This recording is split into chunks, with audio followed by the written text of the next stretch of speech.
নমস্কার, আপনার রায় অনুষ্ঠানে আপনাদের সবাইকে স্বাগত জানাই। ৩৭৮ দিন পর অমিত শাহ তিনি আবারও পশ্চিমবঙ্গে পা রাখতে চলেছেন। রাত পোহালেই তার দুদিনের রাজ্য সফর, যেখানে কেন্দ্রীয় স্বরাষ্ট্রমন্ত্রী হিসেবে এবং বিজেপির নেতা হিসেবে এই দুই ভূমিকাতেই তাকে দেখা যাবে এবং অত্যন্ত ক্রুশিয়াল বেশ কিছু অনুষ্ঠানে, যেমন তাকে কিছু সরকারি অনুষ্ঠানে দেখা যাবে, তেমন দেখা যাবে তার দলের যে পদাধিকারীরা তাদের সঙ্গে তিনি ক্লোজ ডোর মিটিং করবেন, তিনি শিলিগুড়িতে সমাবেশ করবেন। আর এরই মধ্যে তার সফরের ঠিক আগেই নতুন একটা বিতর্ক। ভিক্টোরিয়া মেমোরিয়ালে আগামী পরশুদিন যে অনুষ্ঠান রয়েছে, সেই অনুষ্ঠানের উপলক্ষ হচ্ছে বাংলার দুর্গাপুজো, যে ইউনেস্কোর ইনট্যাঞ্জিবল হেরিটেজ তকমা পেয়েছে সেই স্বীকৃতি। অথচ এখনো পর্যন্ত, আমি আবারও রিপিট করছি, এখনো পর্যন্ত আমাদের কাছে যা খবর, যে এই অনুষ্ঠানে রাজ্যের কোনো প্রতিনিধি তারা আমন্ত্রণ পাননি। এখনো পর্যন্ত আমরা সরকারি সূত্রে বা শাসক পক্ষ সূত্রে যা তথ্য পাচ্ছি, আবারও বলি, এখনো পর্যন্ত কেউ আমন্ত্রণ পাননি বলে আমাদের কাছে খবর। আর এই নিয়েই ইতিমধ্যেই শাসক পক্ষের মধ্যে শুরু হয়েছে সুর। এ নিয়ে আমরা আলোচনা করব। আমাদের প্রথম পর্যায়ে আমাদের সঙ্গে রয়েছেন তৃণমূল কংগ্রেসের পক্ষ থেকে বিশ্বজিৎ দেব, বিজেপির পক্ষ থেকে কেয়া ঘোষ, সিপিআইএম এর পক্ষ থেকে কৌস্তব চ্যাটার্জি, এবং রয়েছেন পশ্চিমবঙ্গ হেরিটেজ কমিশনের চেয়ারপারসন শুভা প্রসন্ন, চিত্রশিল্পী শুভা প্রসন্ন। আপনাদের সবাইকে স্বাগত জানাই।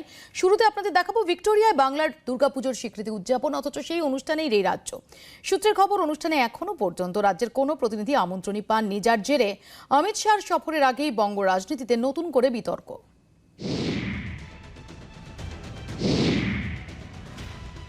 বৃহস্পতিবার থেকে শুরু হচ্ছে অমিত শাহের দুদিনের রাজ্য সফর। শাহ পা রাখার আগেই রাজ্য রাজনীতিতে মাথাচাড়া দিয়েছে নতুন এক বিতর্ক, যার কেন্দ্রবিন্দুতে ভিক্টোরিয়া। গত বছর ডিসেম্বরে ইউনেস্কোর হেরিটেজ তালিকায় জায়গা পেয়েছে কলকাতার দুর্গাপুজো। সেই উপলক্ষে শুক্রবার ভিক্টোরিয়ায় অনুষ্ঠানের আয়োজন করেছে কেন্দ্রীয় সংস্কৃতি মন্ত্রক। অনুষ্ঠানে উপস্থিত থাকবেন কেন্দ্রীয় স্বরাষ্ট্রমন্ত্রী অমিত শাহ, রাজ্যপাল জগদীপ ধনকর। বাংলার দুর্গাপুজোর স্বীকৃতি উদযাপন, অথচ সেই অনুষ্ঠানেই নেই রাজ্য। সূত্রের খবর, অনুষ্ঠানে এখনো পর্যন্ত রাজ্যের কোনো প্রতিনিধি আমন্ত্রণ পাননি। মাননীয় মুখ্যমন্ত্রীর নাম থাকবে না, এটা ভাবা যায়? এটা খুবই লজ্জাজনক, দুর্ভাগ্যজনক, মানে অসভ্যতা। এতে বাংলার 10 কোটি মানুষের ক্ষোভে ফেটে পড়া উচিত। দুর্গাপুজোর স্বীকৃতি নিয়ে কেন্দ্র রাজ্য তরজা নতুন নয়। রাজ্যের দাবি ছিল কলকাতার শারদোৎসবের জন্য আন্তর্জাতিক স্বীকৃতি আদায়ে তারাই প্রথম উদ্যোগী হয়। কেন্দ্রীয় সংস্কৃতি মন্ত্রকের মাধ্যমে রাষ্ট্রসংঘে আবেদন করা হয়। সেই আবেদনের ভিত্তিতেই ইনট্যাঞ্জিবল হেরিটেজের তকমা পায় কলকাতার দুর্গাপুজো। এই স্বীকৃতি উদযাপন করতে চলতি বছর পুজোর 1 মাস আগে মহামিছিল করার কথাও ঘোষণা করেন মুখ্যমন্ত্রী মমতা বন্দ্যোপাধ্যায়। স্বীকৃতি নিয়ে নবান্নের বক্তব্য উড়িয়ে কেন্দ্রের পাল্টা দাবি ছিল দুর্গাপুজোর ইউনেস্কো স্বীকৃতি তাঁদের পরিশ্রমের ফসল। ইউনেস্কোতে দুর্গাপূজাকে প্রতিষ্ঠিত করার জন্য আমাদের যিনি সংস্কৃতি রাজ্যমন্ত্রী আছেন মীনাক্ষী লেখি, তিনি রীতিমতো লড়াই করেছেন, গেছেন, কথা বলেছেন। কয়েক মাস ধরে এই চেষ্টা হওয়ার পরে এই ফলটা আমরা পেয়েছি। এরা তো জানতোই না যে ওখানে গেছে। গত বছর 23শে জানুয়ারি ভিক্টোরিয়া মেমোরিয়ালে নেতাজির 125তম জন্মজয়ন্তী পালন করে কেন্দ্রীয় সংস্কৃতি মন্ত্রক। উপস্থিত ছিলেন প্রধানমন্ত্রী নরেন্দ্র মোদী, মুখ্যমন্ত্রী মমতা বন্দ্যোপাধ্যায়। সেই অনুষ্ঠানে মুখ্যমন্ত্রীকে মঞ্চে ডাকতেই গুটি কয়েক দর্শক জয় শ্রীরাম স্লোগান দেন। প্রতিবাদে কার্যত ভাষণ না দিয়েই পোডিয়াম ছাড়েন মমতা বন্দ্যোপাধ্যায়। সেই ঘটনার স্মৃতি রাজ্য রাজনীতিতে এখনো তাজা। তারই মধ্যে কি ফের একবার কেন্দ্র রাজ্যের সংঘাত স্তরে পরিণত হতে চলেছে ভিক্টোরিয়া? ব্যুরো রিপোর্ট, জি24 ঘন্টা। আমি আজ শুভা প্রসন্নের কাছেই শুরুতে যাব। শুভাদা, যেটা আমি আগেও বললাম, যে এখনো পর্যন্ত যা খবর, রাজ্যের তরফ থেকে কোনো প্রতিনিধি আমন্ত্রিত হননি, এবং যে কার্ড আমরা দেখেছি, সেই কার্ড, যে ভার্চুয়াল কার্ড আমাদের হাতে এসেছে, সেই কার্ডে কেন্দ্রীয় স্বরাষ্ট্রমন্ত্রীর নাম রয়েছে, রাজ্যপালের নাম রয়েছে, কিন্তু আর কারো নাম নেই। অর্থাৎ রাজ্যের কোনো মন্ত্রী বা মুখ্যমন্ত্রী, তাদের কারো নাম নেই। ইনট্যাঞ্জিবল হেরিটেজ তকমা পেয়েছে আমাদের অত্যন্ত প্রিয় দুর্গাপুজো, বাংলার একদম একান্ত নিজস্ব দুর্গাপুজো। সেই উপলক্ষে যে অনুষ্ঠান, সেখানে কেন রাজ্যের প্রতিনিধি নেই? ইতিমধ্যেই তৃণমূল কংগ্রেস সুর চড়াতে শুরু করেছে। আপনার কি বক্তব্য? এর থেকে হাস্যকর কিছু তো হয় না, কারণ যদি আমরা কিছুটা হিসেব রাখি, যতবার এইসব ভদ্রলোকেরা পশ্চিমবঙ্গে এসেছেন ততবারই কিন্তু নানা রকমভাবে ওই তথাকথিত বিজেপির পতন হয়েছে এবং একেবারে আজকে তারা দেওয়ালে পিঠ থেকে গেছে।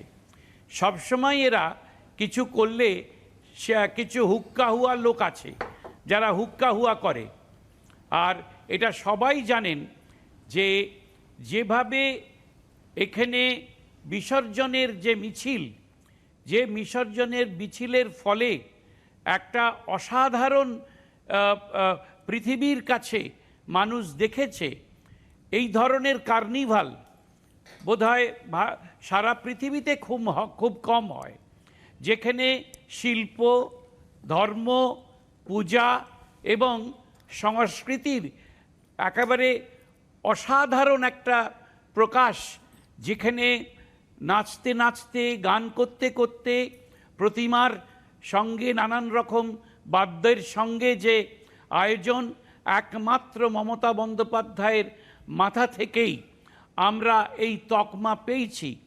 এবং আজ ইউনেস্কো আজকে খুব গর্বের সঙ্গে হেরিটেজ ঘোষণা করেছে। সুতরাং এখানে এই সব ভদ্রলোকেদের কোনো রকম কোনো কিছু কাজ নেই।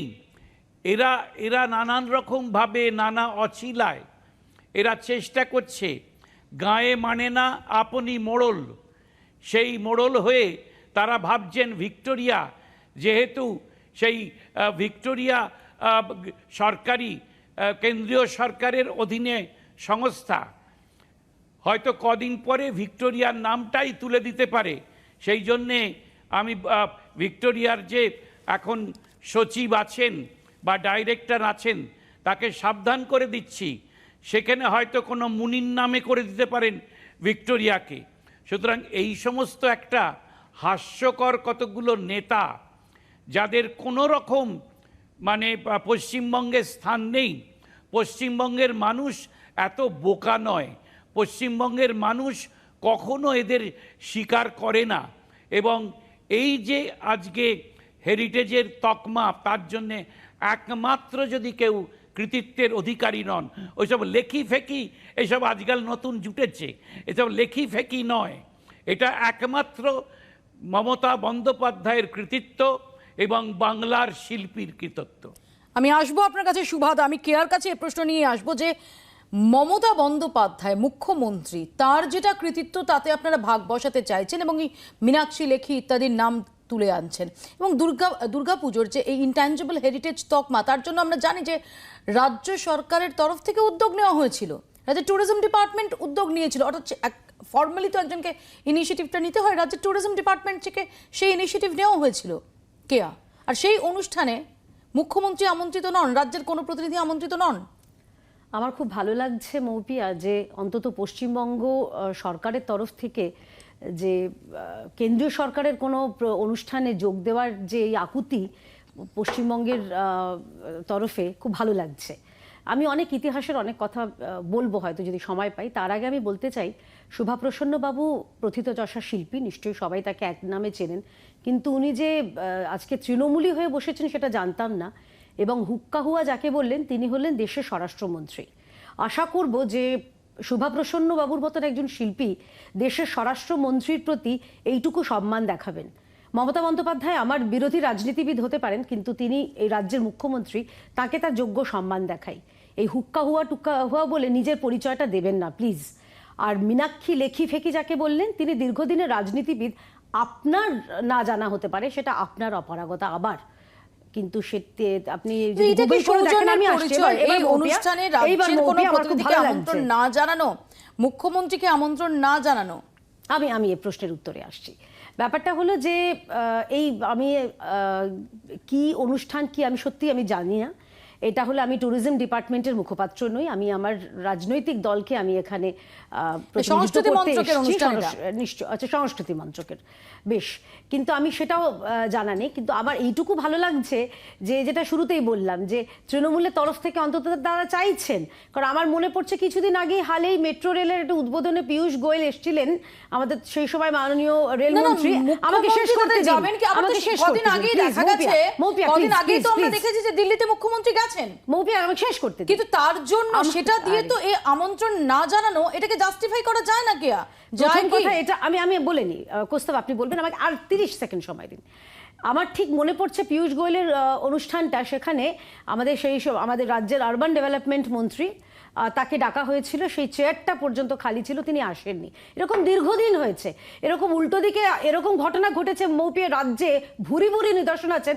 মমতা বন্দ্যোপাধ্যায় যে কিছুদিন আগে যে বিশ্বজিৎবাবু, উত্তরবঙ্গে গেছিলেন, সৌজন্যের সেই পাল্টা সময় সৌজন্য দেখান না। কোথায় যে বিজেপি কারণে সাংসদ আমন্ত্রণ জানানো বিধায়কদের হয়নি, ডাকা হয়েছে, কেয়ার উত্তর চাই। বক্তব্য। বিশ্বজিৎ দা, আরেকবার বলুন।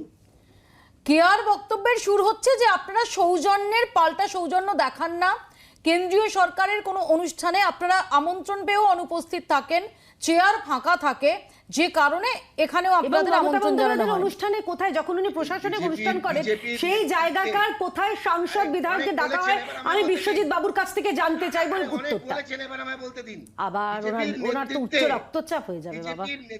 কেন্দ্রীয় সরকার কতটা অসভ্য সেটা আবার ওনারা নিজেরাই ভাষা ঠিক করুন বিশ্বজিৎ বাবু, ভাষা ঠিক করুন। আমি আপনাকে অসভ্য বলতে পারি, আপনাকে অসভ্য বলতে পারি। কেন্দ্রীয় সরকার আবার আপনারা আবার বলছি, শুনুন, আর কেন্দ্রীয় সরকার শুনুন কথা শেষ করতে দিন। আজকে আপনি অত্যন্ত অসভ্য।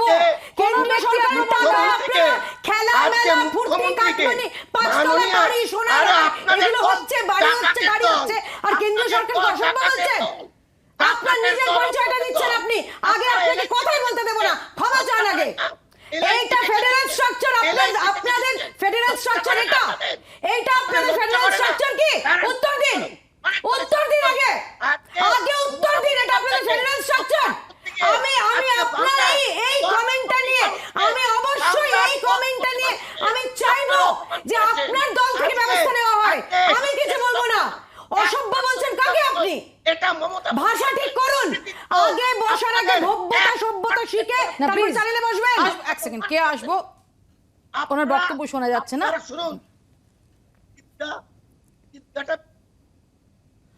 বিশ্বজিৎ বাবু, আপনার ভয়েস ব্রেক করছে ভীষণ ভাবে।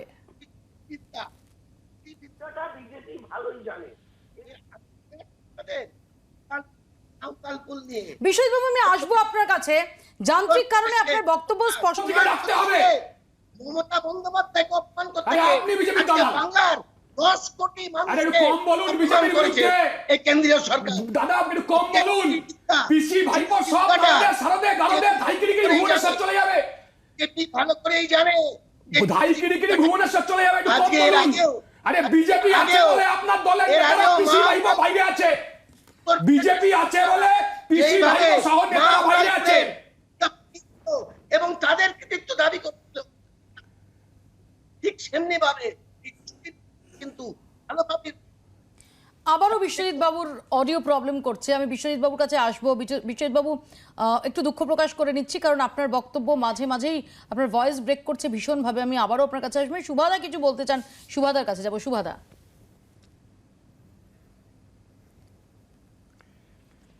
প্রথম হচ্ছে যে অসভ্য কথাটার থেকে কথাটা অশালীন নয়।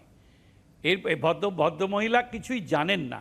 এবারে অসভ্য বললেই এত রেগে যাবার, সত্যি কথা বলতে এরা সভ্য জগতের মানুষ নয়। যদি অশালীন না হয় তাহলে আপনি অসভ্য। বেশ তো, আপনি অসভ্য তাহলে। এই কদিন আগে তো আপনার জামানত বাজেয়াপ্ত হয়ে গেল। ভাগ্যিস বললেন, আপনার তো এই প্রমাণ হয়ে গেছে আপনাদের কোনো রকম কোনো কিছু নয়। ভাগ্যিস বললেন, যাকে জিতিয়েছেন শুনুন মশাই, শুনুন, যাকে জিতিয়েছেন কতদিন আপনাদের দলে থাকবে আগে সেটা দেখুন। আগে সেটা নিয়ে চিন্তা করুন। যাকে জেতালেন তিনি কতদিন আপনার দলে থাকবে, আবার দেখা যাবে তার বিপরীতে আবার কয়েকদিন বাদে বলতে হবে। বেশি কথা বলবেন না, ঠিক আছে? আর যদি অসভ্য অশালীন না হয় তাহলে আপনি অসভ্য। ঠিক আছে, ঠিক আছে। ও ছোট মেয়ের মতো আপনি আমার ছোট মেয়ের মতন। নিশ্চয়ই আপনাকে তো আমি শ্রদ্ধা করেছি, প্রথমেই বললাম আপনাকে শিল্পী হিসেবে আমি অসম্ভব শ্রদ্ধা করি, এক এক করে please কে আপনাকে শিল্পী হিসেবে অসম্ভব শ্রদ্ধা করি। তার মানে এই নয় আমি আপনি আমার দেশের স্বরাষ্ট্রমন্ত্রীকে আপনি হুক্কা বলবেন, জাতা বলবেন, সেই তো বহিরাগত। আমি একজন আপনাদের নাগরিক, হুক্কাখোর আনতে হলো তো আসানসোলে, শুধু হুক্কাও নয়, পশ্চিমবঙ্গে ওটা কাউকে নোংরা লোক, পায়নি, সেই তো বিহার থেকে আপনাদের আমদানি করতে হলো সাংসদকে। উনি ভদ্রলোক নন, উনি একজন খুনি, উনি একজন খুনি, উনি একজন খুনি, উনি একজন খুনি, উনি খুনি। আপনি একটু কম বলুন, যাহাই বিজেপি তাহাই তৃণমূল। কে কখন বিজেপি থেকে তৃণমূলে চলে যাবে, কে কখন তৃণমূল থেকে বিজেপিতে চলে আসবে বুঝতেই পারবেন না।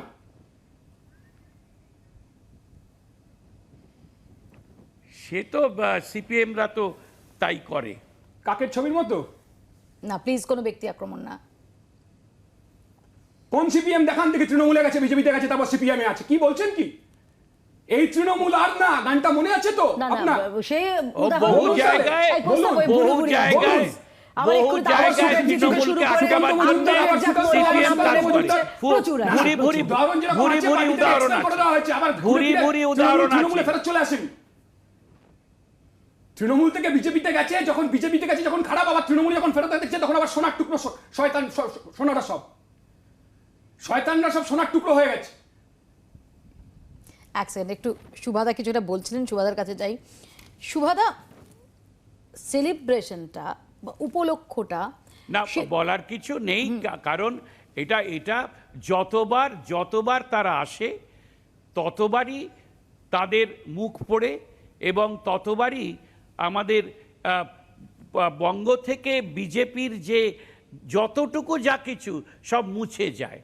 আর এই অমিত শাহর তো উনি জানেন না বঙ্গতে বিজেপি তিনটে সিট ছিল, সাতাত্তরটা হয়েছিল, আপনি জানেন না? উনি একজন মাননীয় যখন রেলমন্ত্রী ছিলেন, বুদ্ধদেব ভট্টাচার্যকে ডাকেননি কেন একবার বলুন না? প্রধানমন্ত্রীর নাম কি ছিল? বিজেপিতে ছিলেন তো, এনডিএতে ছিলেন তখন, এনডিএতে ছিলেন মাননীয়, তখন বুদ্ধদেব ভট্টাচার্যকে ডাকেননি। খুনি খুনি, যাহাই নবান্ন তাহাই 56, আলাদা কিছু নেই, যাহাই নবান্ন তাহাই 56। সুভাদার কাছে কতগুলো বুলি আওড়ে আর কি হবে? রাজনীতি তো শুকিয়ে গেছে, সিপিএম মুছে গেছে।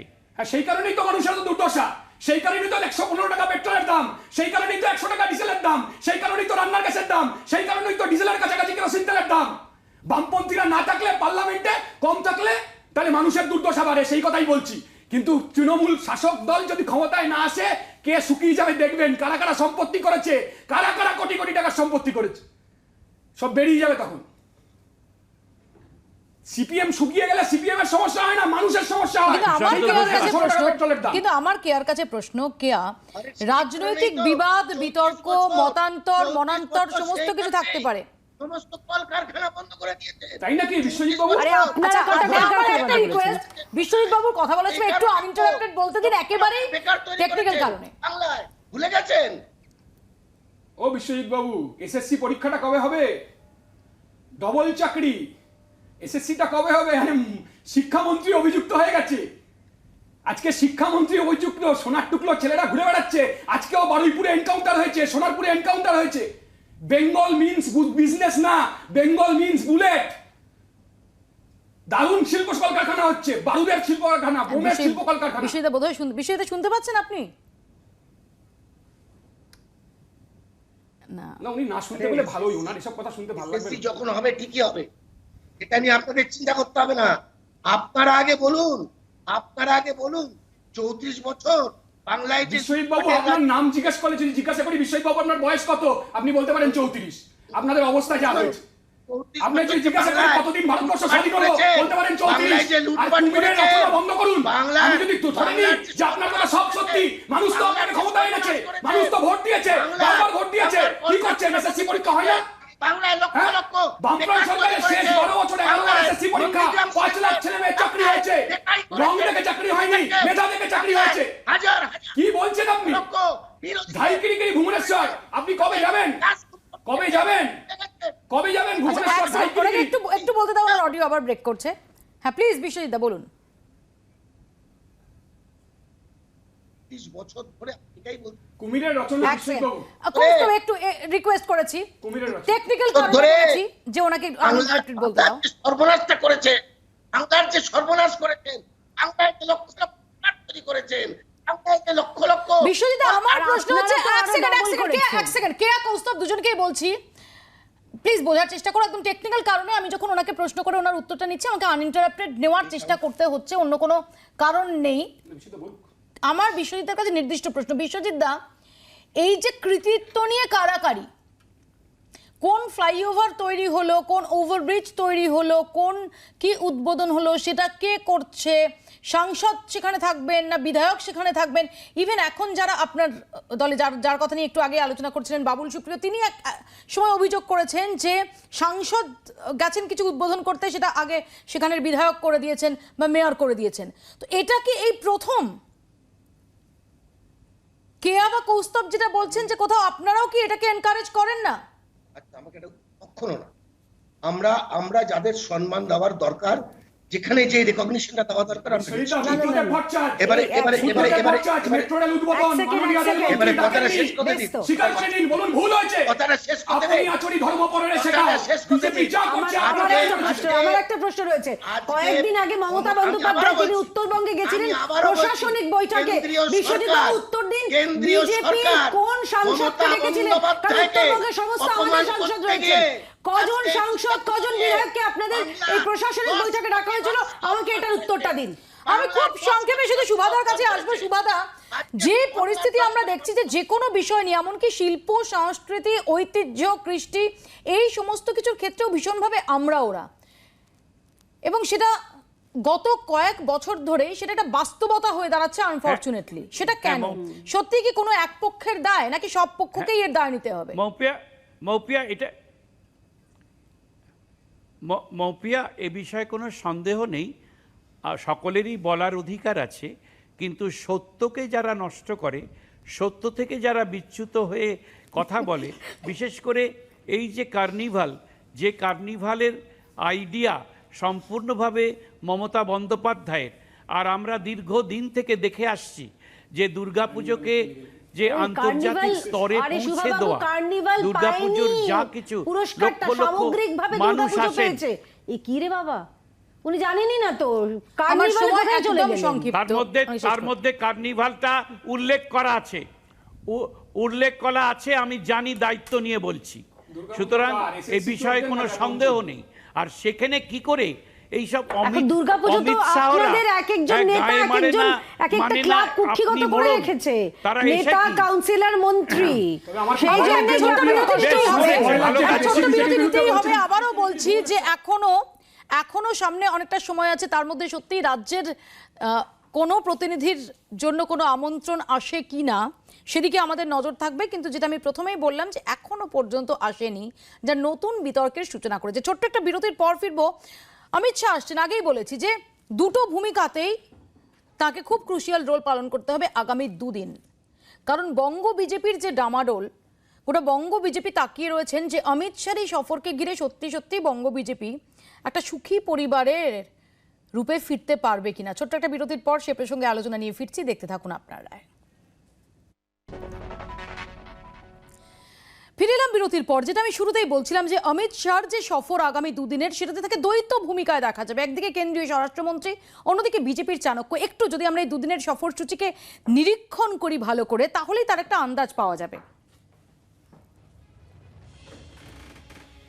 হিঙ্গলগঞ্জ, অর্থাৎ প্রথম যে অনুষ্ঠান সেটা সরকারি অনুষ্ঠান, বিএসএফ এর একটি অনুষ্ঠান রয়েছে যেখানে কেন্দ্রীয় স্বরাষ্ট্রমন্ত্রী হিসেবে তিনি যাবেন। কিন্তু এই জায়গাটা খুব ক্রুশিয়াল, কারণ আমরা জানি এটা নর্থ 24 পরগনার একটা অংশ, যেখানে সিএএ যে ইস্যু সেটা ভীষণভাবে চর্চিত। দ্বিতীয়ত হিঙ্গলগঞ্জের যে একদম সীমান্তের কাছাকাছি কাজে সীমান্তে বেআইনি কারবার থেকে শুরু করে অনুপ্রবেশ ইস্যু, সেগুলো বিজেপি দীর্ঘদিন ধরে এই ইস্যুতে যথেষ্ট জোরালো করেছে তাদের আক্রমণ। এবং যখন অমিত শাহ তিনি রাজনৈতিক প্রচারে এসেছেন, তখন বারংবার তার বক্তব্যে এই ঘুষপেটিয়া এই সমস্যার কথা উঠে এসেছে।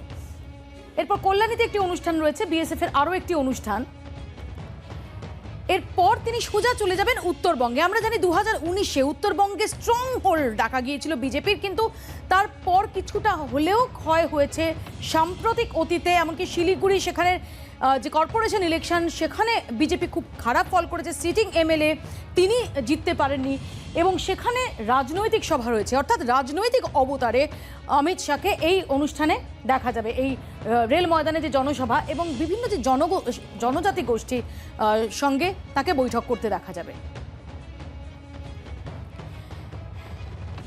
পরের দিন 6ই মে সরকারি অনুষ্ঠান রয়েছে 3 বিঘা করিডোরে। 3 বিঘা করিডোর অত্যন্ত ইম্পর্ট্যান্ট, অত্যন্ত সিগনিফিক্যান্ট এই অঞ্চলটাও ভারত বাংলাদেশ যে দ্বিপাক্ষিক সম্পর্কের মতো ক্রুশিয়াল বিষয় তার সঙ্গে 3 বিঘা করিডোর ওতপ্রোতভাবে জড়িত। এখানে কেন্দ্রীয় স্বরাষ্ট্রমন্ত্রী হিসেবে তিনি গেলেও তার একটা সিগনিফিক্যান্স থাকছে অবশ্যই।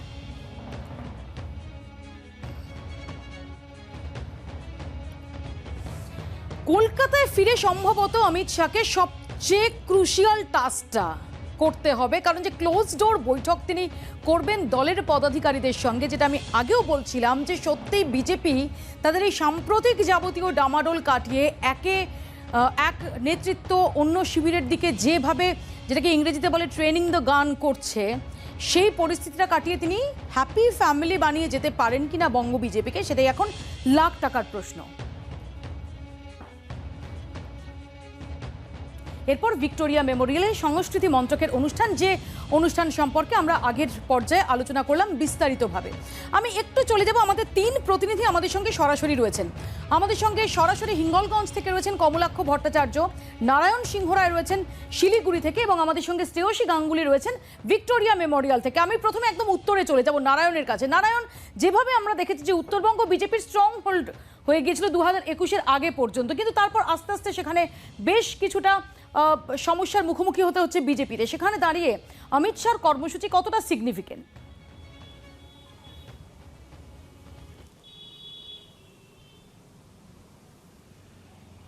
দেখো, এই মুহূর্তে বলে রাখি, অমিত শাহ যেখানে সভা করছে সেটা কিন্তু জলপাইগুড়ি জেলা পড়ছে, এনজিপি লাগোয়া ইনস্টিটিউট মাঠে। যদিও বলে রাখি শিলিগুড়ি পৌর কর্পোরেশনের যদিও সেই যেখানে হচ্ছে সেই ওয়ার্ডটি যুক্ত রয়েছে, তবে বলে রাখি এই মুহূর্তে বিজেপির কিছুটা হলেও কিন্তু এই জেলাতে আগে যেরকম প্রভাব ছিল তার থেকে কিছুটা হলেও কম রয়েছে, কারণ কর্পোরেশনে বিজেপি এবার একেবারেই ভালো ফল করতে পারেনি। তুমি বললে খোদ শিলিগুড়ির যে বিধায়ক শঙ্কর ঘোষ, তিনি পর্যন্ত কর্পোরেশন ইলেকশনে দাঁড়িয়েছিলেন তার নিজস্ব ওয়ার্ড থেকে, সেখানেও তিনি জিততে পারেননি। পরবর্তীতে থাবা বসিয়েছে এই মুহূর্তে কিন্তু কর্পোরেশন তৃণমূল। তবে অমিত শাহ এই মুহূর্তে যে জনসভা করতে, কারণ আমরা জানি আমরা যে সংকল্পপত্র হয়েছিল বিজেপির, সেখানে রাজবংশী থেকে শুরু করে কোচ থেকে শুরু করে বিভিন্ন জনজাতির জন্য প্রচুর প্রতিশ্রুতি ছিল। এখন তাদের আস্থাকে ধরে রাখা, তাদের মন পাওয়া, সেটাও তো ক্রুশিয়াল অমিত শাহর জন্য এবং বিজেপির জন্য।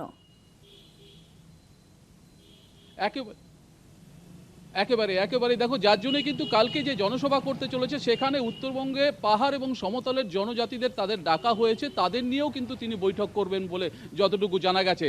কেন এই বৈঠক করার উদ্দেশ্য হচ্ছে, যেহেতু মমতা বন্দ্যোপাধ্যায় ইতিমধ্যেই পাহাড়ে ট্রাইবাল বোর্ড গঠিত করেছে, বেশ কিছু ট্রাইবাল বোর্ড গঠিত করেছে এবং তারা ইতিমধ্যেই কিন্তু তৃণমূলের বেশ কিছু প্রোগ্রামেও তাদের অংশগ্রহণ করতে দেখা গেছে। তাদের ভোট কিন্তু একসময় কিন্তু আমি আসবো তোমার কাছে বাচ্চু। নারায়ণ আমাদের সঙ্গে রয়েছেন, আমি খুব সংক্ষেপে চলে যাবো কমলাক্ষর কাছে। কমলাক্ষ,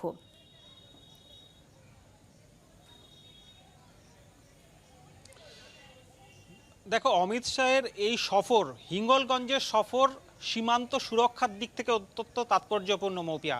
তার কারণ তুমি নিশ্চয়ই জানো যে গত অক্টোবরে সীমান্ত সুরক্ষার দিক থেকে যে বিএসএফের নজরদারির এখতিয়ার 15 কিলোমিটার থেকে বাড়িয়ে 50 কিলোমিটার করা হয়েছে এবং তারপর এই সিদ্ধান্তের পর প্রথম স্বরাষ্ট্রমন্ত্রী তিনি ভারত বাংলাদেশ সীমান্ত পরিদর্শনে আসছেন। পরিদর্শন এই কারণেই বলছি, তার কারণ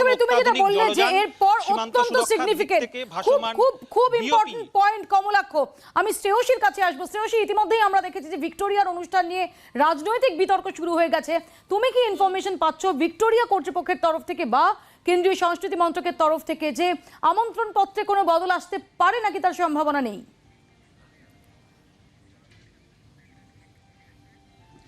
দেখো বিভিন্ন মহল থেকে বিতর্ক শুরু হওয়ার পরবর্তীকালে কিন্তু একটা ভাবনা চিন্তা শুরু হয়েছে, তবে সেই ভাবনা চিন্তার এখনো পর্যন্ত এই রাত্রি প্রায় 9টা বাজতে যায়, তার এখনো পর্যন্ত কিন্তু কোনো প্রতিফলন দেখা যায়নি। এখনো পর্যন্ত নিমন্ত্রণ যে ডিজিটাল আমন্ত্রণ যে কার্ড বা ইনভিটেশন কার্ড, সেখানে কিন্তু ভিক্টোরিয়ার সেক্ষেত্রে রাজ্যপালের নাম এবং কেন্দ্রীয় স্বরাষ্ট্রমন্ত্রীর নাম অমিত শাহর নাম দুটোই লেখা রয়েছে। এর বাইরে নতুন করে কোনো নাম সংযোজিত হতে পারে সেটা কিন্তু এখনো পর্যন্ত তার কোনো প্রতিফলন দেখা যায়নি। তোমাদের তিনজনকে আপাতত অনেক ধন্যবাদ। আমি আরো একবার দেখাবো আপনাদের যে কেন এই দুদিনের যে সফরসূচি কেন্দ্রীয় স্বরাষ্ট্রমন্ত্রী সেটা এত তাৎপর্যপূর্ণ। গভীর রাতে বদলে গিয়েছিল সফরসূচি। বুধের পরিবর্তে বৃহস্পতিবার বাংলায় আসছেন অমিত শাহ। কলকাতা শিলিগুড়ি মিলিয়ে বঙ্গ সফরে শাহের হাতে একগুচ্ছ কর্মসূচি।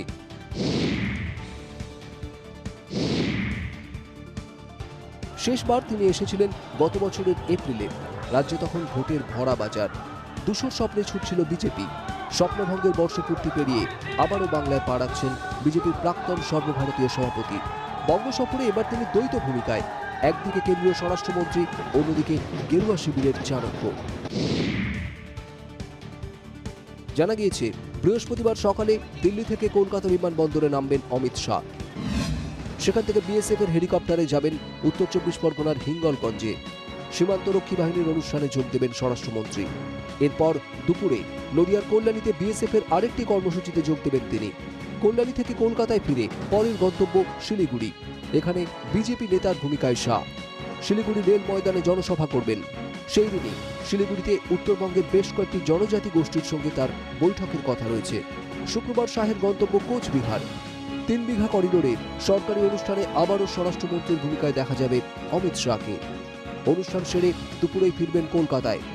শহরে দলের রাজ্য নেতৃত্ব ও জনপ্রতিনিধিদের সঙ্গে বৈঠক করবেন বিজেপির চাণক্য শাহ।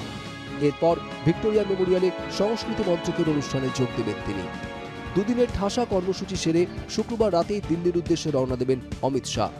রাজনৈতিক বিশ্লেষকদের একাংশের মতে রাজ্যে পা রেখেই তাকে দলীয় ও সরকারি কাজে ভারসাম্য রেখে চলতে হবে। একদিকে কেন্দ্রীয় স্বরাষ্ট্রমন্ত্রী হিসেবে যেমন বিএসএফ এর কাজের হিসেব নিকেশ করবেন, অন্যদিকে চাণক্য হিসেবে বঙ্গ বিজেপির কোন্দল মেটানোর কৌশল খুঁজে বের করতে হবে অমিত শাহকে। ব্যুরো রিপোর্ট, জি 24 ঘন্টা। কেউ অনেকগুলো টাস্ক নিয়ে আসছেন অমিত শাহ, যার সবচেয়ে ক্রুশিয়াল টাস্ক বলার অপেক্ষা রাখে না। বঙ্গ বিজেপির এই বর্তমান ডামাডোল, সেটাকে সামলে হ্যাপি ফ্যামিলি বানিয়ে যেতে পারবেন কিনা? না, ডামাডোল কোথায় মৌপিয়া? কোথাও ডামাডোল নেই। ভারতীয় জনতা পার্টি এমন একটা দল, আমরা গণতন্ত্রে বিশ্বাস করি এবং সেই কারণে আমরা নিজের মনের ভাব আমরা খুব অকপটে জানাতে পারি। আমাদের ডিলিট করতে হয় না, আবার টুইট করে পোস্ট করে ডিলিট করতে হয়। হোয়াটসঅ্যাপ গ্রুপ ত্যাগ করা, এবং সেই না, হোয়াটসঅ্যাপ গ্রুপ ত্যাগ করাটা স্বাভাবিক প্রক্রিয়া। আমি আপনাকে বলছি, আমার কাছে অন্তত 200-250 গ্রুপ, মাঝে মধ্যে 10-15টা গ্রুপ থেকে যদি বেরিয়ে যাই, সেটা একদম খুব স্বাভাবিক একটা প্রক্রিয়া। কোনো মানুষের পক্ষে সম্ভব না এত বিদ্রোহী বনভোজনটা। না, সেটা তো বনভোজন তো ভালো, এটা নিয়ে তো অনেক আলোচনা হয়েছে। শীতকালে মনোরম পরিবেশে অর্জুন সিং এর এখনকার অবস্থানটা, অর্জুন সিং আমার মনে হয় পরবর্তীকালে তিনি পোস্টও করেছেন, উনি কেন্দ্রীয় মন্ত্রী পীযূষ গোয়েলের সঙ্গে বৈঠক করেছেন, খুব সুন্দর ছবি দিয়েছেন। তার মনে কিছু প্রশ্ন ছিল, সেই প্রশ্নের উত্তর উনি পেয়ে গিয়েছেন। তার মনে হয়েছিল যে পশ্চিমবঙ্গের তরফ থেকে ছিল পোর্ট্রাস্ট গেস্ট হাউসের বৈঠকটা। না, আমি বলছি কি যে এই যাদের কথা আপনি বলছেন তাদের মধ্যে একজন তো আবার তিনি এখন অনুপ্রাণিত হয়ে গেছেন, পরিণত অভিভাবকের দাবি দিলীপ ঘোষের। না, সুকান্ত মজুমদার পরিণত নন, এরকম বক্তব্যটা। না, উনি তো পরামর্শ দিয়েছেন। আমি প্রতিটাই আমাকে উত্তর দিতে পারি, প্রতিটাই উত্তর দিতে পারি। উনি পরামর্শ দিয়েছেন, আমাদের অভিভাবক, আমাদের পথপ্রদর্শক দিলীপদার সময়ে কিন্তু এটা উত্থান হয়েছে, সেটা তো সুকান্ত দাও বহুবার বলেছেন, অনস্বীকার্য। এবং সেই কারণে প্রতিটা মানুষেরই তো চলার পথে একদম তো কেউ অভিজ্ঞতা নেই। আপনি যেদিন প্রথম দিন চ্যানেলে বসলেন, আপনি কি অভিজ্ঞতা নিয়ে বসেছিলেন? সময় থেকে আপনার অভিজ্ঞতা বেড়েছে কাজ করতে করতে। সেরকমই সুকান্ত দা, তিনি অত্যন্ত সম্মানীয় একজন academical professor. BJP happy family, তাহলে সেই রকম একটা প্রেক্ষাপটে দাঁড়িয়ে অমিত শাহর এই দুদিনের সফর, যাতে যেমন সরকারি কর্মসূচি রয়েছে তার পাশাপাশি দলের সঙ্গেও বৈঠক রয়েছে, আপনারা এটাকে কিভাবে দেখছেন? দেখুন, লজ্জাজনক হারের পর 1 বছর বাদে উনি আবার আসছেন একটা দলকে বাঁচাতে। যে দলটা খড়কুটো ধরে বাঁচার চেষ্টা করছে, সেই দলটাকে মেরামত করতে আসছেন উনি। কিন্তু কোনোভাবেই এই দল বাংলায় মেরামত হবে না, এবং বাংলার মানুষ কোনোদিনই এদেরকে আর বিশ্বাস করবে না। বিশ্বজিৎ এটা গেল বাবু, এক নম্বর। এটা গেল অভিষেক বাবু, আপনার কথার- অভিষেক বাবু গেছিলেন নাকি গোয়াতে হালকা হালফিলে? কথার মাঝে কিন্তু অভিষেক বাবু গেছিলেন আপনাকে গোয়াতে বিরক্ত হালফিলে? আমি জিজ্ঞেস আপনার করছি। কথার মাঝখানে আরে আপনাকে আমার কাছ একটা থেকে উত্তরটা শুনুন না মশাই। আপনাকে কিন্তু অমিত কথা শাহ বলবো। জির নেতৃত্বে আরে চুপ করুন। আমাদের ভারতীয় জনতা পার্টি আপনি 5 চুপ রাজ্যের করুন। নির্বাচনে অনেক কথা বলেছেন। 4টি রাজ্যে আমরা ক্ষমতায় আপনাদেরকে এসেছি আবার মানুষের ভোটে। অভিষেক বাবুর তৃণমূলের সাহায্যে গোয়াতে অভিষেক বাবুর জনপ্রিয়তা আমরা দেখলাম তো গোয়াতে। সেটা আপনারা যা ইচ্ছা বলতে পারেন কৌস্তভ, কিন্তু অভিষেক বাবু কতবার গেলেন গোয়াতে একটু বলুন না। হালফিলে কতবার গেছেন? ত্রিপুরাতে কি করলেন? কুস্তি আর গোয়ায় গিয়ে দোস্তি তৃণমূল বিজেপি আর কি করছেন? 24 ঘন্টায় কুস্তি আর গোয়ায় গিয়ে আপনাদের তো দোস্তি। ফিশ ফ্রাই যে বন্ধুত্ব। বলেছে, আপনাদের তো আবার নবান্নে, বিজেপি থেকে সে বলে আপনাদের তো গেছে। মশাই নবান্নে ফিশ ফ্রাই বন্ধুত্ব চলে। সেই কারণেই তো বহু সারদা নারদার অভিযুক্ত নেতা, বহু অন্যান্য কারণে অভিযুক্ত নেতা, তাদের তো বিরুদ্ধে কোন রকম পদক্ষেপ গ্রহণ করতে দেখা যায় না। তাই শুভেন্দু কিন্তু বিশ্বজিৎদার কাছে আমি যেটা জানতে চাইবো যে বিশ্বজিৎদা একদিকে তো ডেফিনেটলি এই বক্তব্যগুলো আপনাদের রয়েছে, কিন্তু যে খুব সিগনিফিকেন্ট বিএসএফ এর অনুষ্ঠানে কেন্দ্রীয় স্বরাষ্ট্রমন্ত্রীর যাওয়া খুব স্বাভাবিক, যেটা কারণ তিনি কেন্দ্রীয় স্বরাষ্ট্রমন্ত্রী। যেমনটা আমাদের প্রতিনিধি কমলাক্ষ বলছিলেন যে বিএসএফ এর এখতিয়ার বৃদ্ধি, সেটা নিয়ে বিপুল জলঘোলা হয়েছে। তারপর কেন্দ্রীয় স্বরাষ্ট্রমন্ত্রী এটা প্রথম বঙ্গ ভ্রমণ এবং সেখানে দাঁড়িয়ে তিনি হিঙ্গলগঞ্জ যাচ্ছেন, কল্যাণী যাচ্ছেন বিএসএফ এর অনুষ্ঠানে। না সে তো যাচ্ছেন উনি। ওনাদের তো টার্গেট হচ্ছে কিভাবে ধীরে ধীরে বাংলাকে দখল করা যায়। এক সেকেন্ড কৌস্তভ, এক সেকেন্ড দাঁড়ান, কৌস্তভ এক সেকেন্ড, আমি 10 সেকেন্ড চেয়ে নিচ্ছি। কৌস্তভ আমি 10 সেকেন্ড চেয়ে নিচ্ছি। না না না কৌস্তভ আমি 10 সেকেন্ড বলে দিচ্ছি, শুনে নিন। মৌপিয়া, আপনাকে আমি দায়িত্ব নিয়ে বলছি আজকে আপনাদের। এক সেকেন্ড কৌস্তভ প্লিজ, আপনাদের চ্যানেলে বসে দায়িত্ব নিয়ে বলছি। আন্তর্জাতিক সীমানার অবস্থা খুব ভয়ঙ্কর। সেখানে জলসার নামে ওপার থেকে কিছু লোক এসে এইখানে তারা দেশ বিরোধী কথা বলছে। তারা বিজেপি না, কথা শুনে নিন। এবং এই রাজ্যের আইন শৃঙ্খলা পুলিশ প্রশাসন সেগুলো কেন চুপ করে দেখছে? কেন তারা চুপ? তারা জলসার নামে আসছে, সাংস্কৃতিক বদল, সেই নামে এসে তারা এখানে দেশ বিরোধী অনুষ্ঠান করে যাচ্ছে জলসার নামে এসে। এবং সেই বিষয় পশ্চিমবঙ্গে যেখানে আইন শৃঙ্খলা, পশ্চিমবঙ্গের পুলিশ প্রশাসন নির্বিকার কেন? উত্তর দিন বিশ্বজিৎ বাবু, ক্ষমতা থাকলে, সাহস থাকলে উত্তর দিন এটার। আমি দায়িত্ব নিয়ে বলছি আপনাদের 24 ঘন্টা স্টুডিও মৌপিয়া, ওই পার্ক থেকে এখানে সাংস্কৃতিক জলসার নাম করে এসে এখানে এসে দেশ বিরোধী জিগির তারা তুলছেন এবং সেখানে আইন শৃঙ্খলা বা প্রশাসন কেন নির্বিকার? চুরি করতে চাইছে। আজকে এই চুরি বিদ্যা আপনাদের আর বাবা এই কৌস্তভ, কৌস্তভ বলবেন না, চোর লজ্জা পাবে। চোর চুরি কথাটা অন্য কাউকে বলবেন না। এই কথাটা হচ্ছে তৃণমূল, এবার থেকে সম্ভবত ডিকশনারিতে লেখা থাকবে চোর মানে তৃণমূল, তৃণমূল মানে চোর।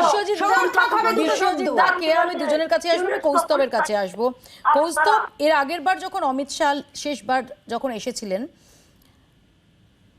তখন তার স্লোগান ছিল আবকি বার 200 পার। তারপর গঙ্গা দিয়ে অনেক জল গড়িয়ে গেছে। এই মুহূর্তে তিনি যখন আসছেন তখন কেয়ারা স্বীকার করুন বা না করুন, বিজেপির ডামাডোল, অভ্যন্তরীণ ডামাডোল স্পষ্ট। বরং দেখা গেছে সাম্প্রতিক অতীতে একাধিক নির্বাচনে তোমাদের ভোট পার্সেন্টেজ সেটা বিজেপি ওপরে উঠে গেছে।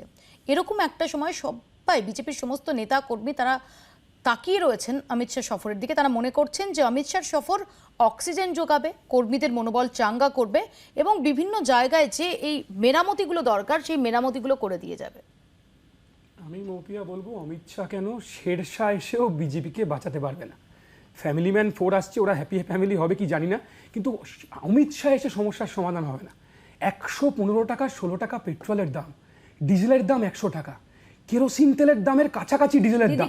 মজা করে দাঁড়া, আমাকে বলতে দিন, আমাকে বলতে দিন, আপনি বলতে দিন, আপনি বলতে, আপনি দাম বাড়াবেন, কি বলছেন কথা? আরে মধ্যখানে কথা বলবেন না, কি মধ্যখানে কথা বলবেন না। अरे शेरशाह सच बहुत करवा होता है, सच बहुत करवा होता है। सच बहुत कारण होता है। अरे अमित शाह जी কিছু করতে পারবেন না, অমিত শাহ কিছু করতে পারবেন না, অমিত শাহ কিছু করতে পারবেন না। পার্শ্ববর্তী রাজ্যে যান, সেখানে পেট্রোলের দাম কোনো লাভ হবে না। এই জন্য বিজেপি, এই জন্য জামানত বাজেয়াপ্ত, এই জন্য জামানত বাজেয়াপ্ত। মানুষের কথা বুঝছেন না, মানুষ বুঝছেন না। এই জন্য জামানত বাজেয়াপ্ত হয়েছে, জামানত আরো বাজেয়াপ্ত হবে। তৃণমূলে দাঁড়াই করবেন না, তৃণমূলকে সাহায্য করবেন না। সবাই জানে, সবাই জানে সারদা নরদা কে বাঁচাচ্ছে তৃণমূলকে, কিভাবে জিতেছেন, কিভাবে জিতেছেন সবাই জানে। তৃণমূলে কংগ্রেসের টাকা লাগিয়েছে। আগে এটার উত্তরটা দিন না। মানুষ আপনাদের 115 টাকা পেট্রোল, 115 টাকা পেট্রোল, 115 টাকা পেট্রোল, 100 টাকা ডিজেল। আরে চোরের সাথে কথা হবে নাকি? তুই চোর, তুই বেলাল, মুই বেলাল, তুই বেলাল, মুই বেলাল, তুই চোর, তৃণমূল বিজেপি, তুই চোর।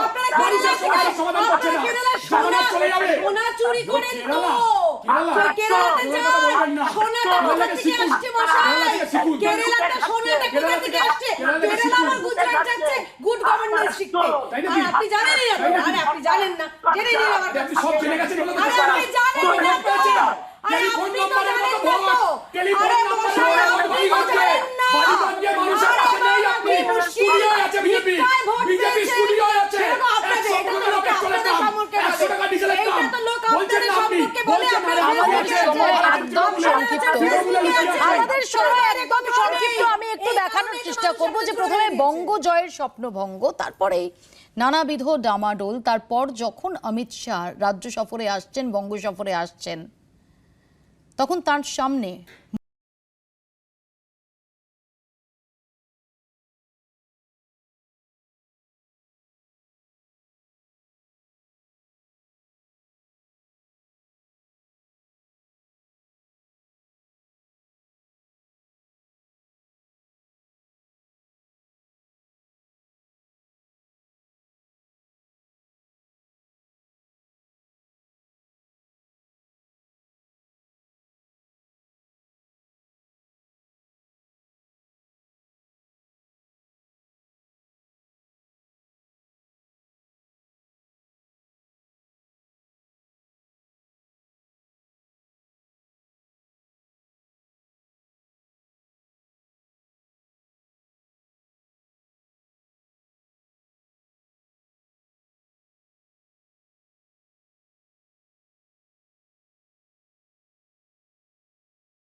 রাজ্য বিজেপির নেতারা। সীমান্ত রাজ্য পশ্চিমবঙ্গে একটা বড় অংশের ভোটার সংখ্যালঘু। বাম কংগ্রেসের হাত ছেড়ে যারা এই মুহূর্তে শাসক দল তৃণমূলের ভোট ব্যাংকে পরিণত হয়েছে। এ রাজ্যে জোড়াফুলের ভোট অঙ্ক এলোমেলো করে দিতে সংখ্যালঘুদের একাংশের সমর্থন যে জরুরি তার টের পাচ্ছেন বিজেপি নেতারাও।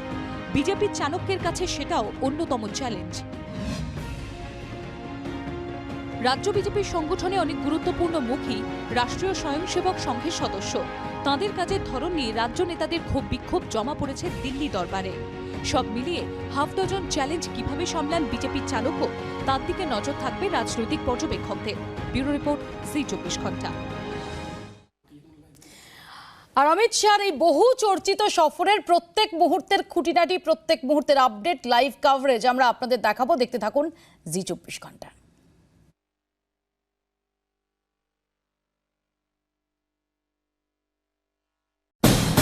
এখন নিউজ দেখুন আপনার সময় মতো, আপনার হাতের মুঠোয়, রাজ্য, দেশ, দুনিয়া। ডাউনলোড করুন জি24 ঘন্টা অ্যাপ। এক ক্লিকেই পান সব আপডেট।